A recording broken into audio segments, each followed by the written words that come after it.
Imagine waking up to realize that your rent has automatically increased by 100%. Well, that doesn't have to be an imagination, as it is the reality of a number of Lagosians who have then taken to the streets to complain. A body by the name Tenants Watch, a group, did go out to protest, and our team was on ground to cover it. Today, we want to go into the details of why this has happened.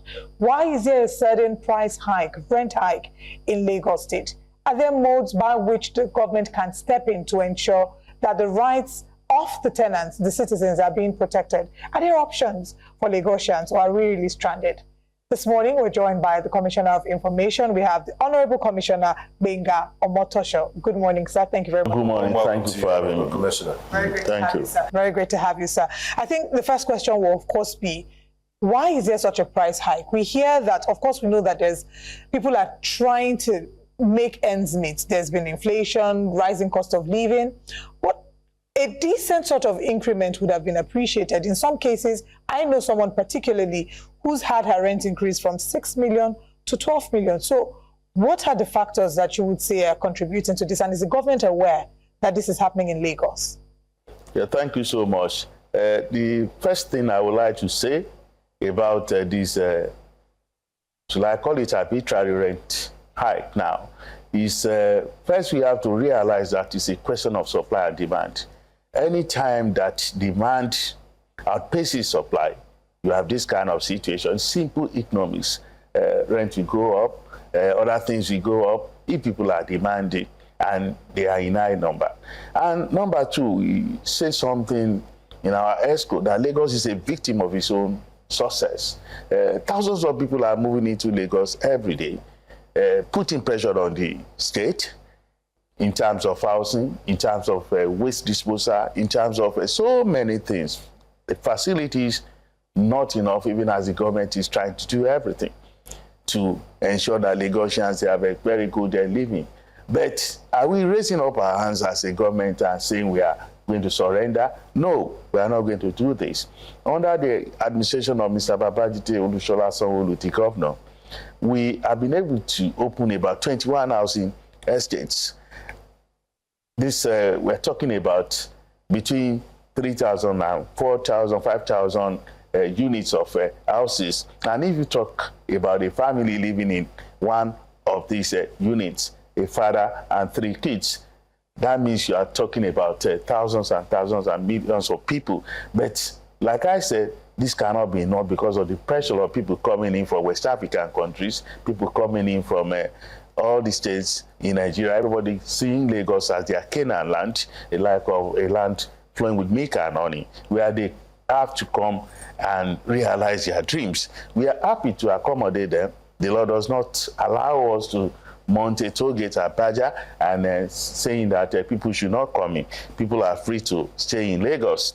All they need to do is just to be law-abiding. So for us, Lagos is also a small state. It's about 2.39% of Nigeria and about 3,577 square kilometers. And of this, 25% is water.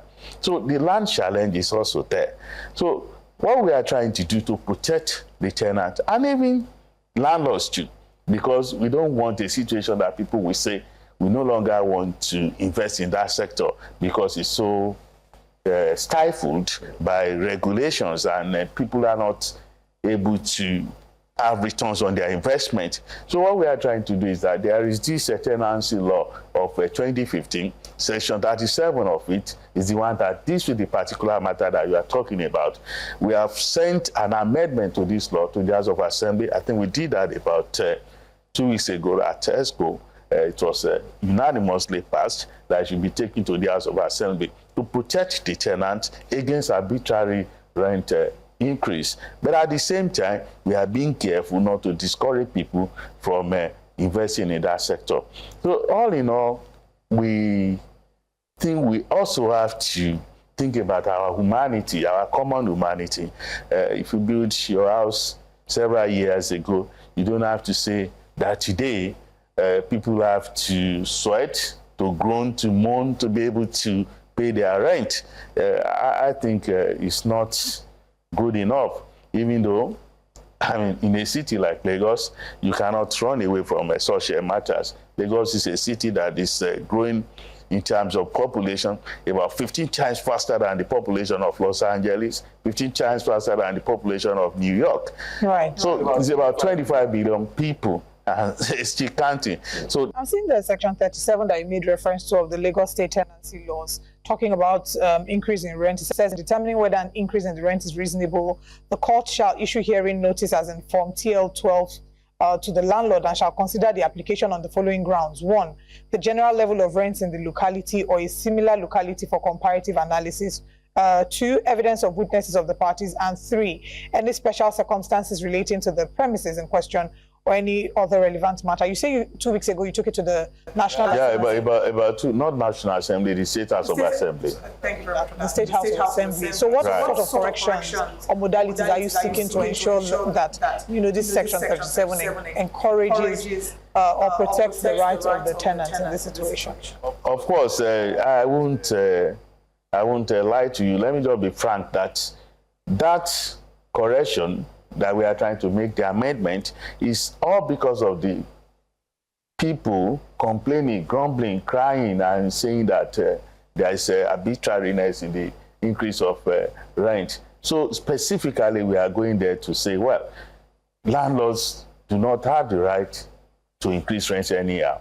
And then the question of people asking people to pay 2 years advance in rent, all of that, we want to take the pains away.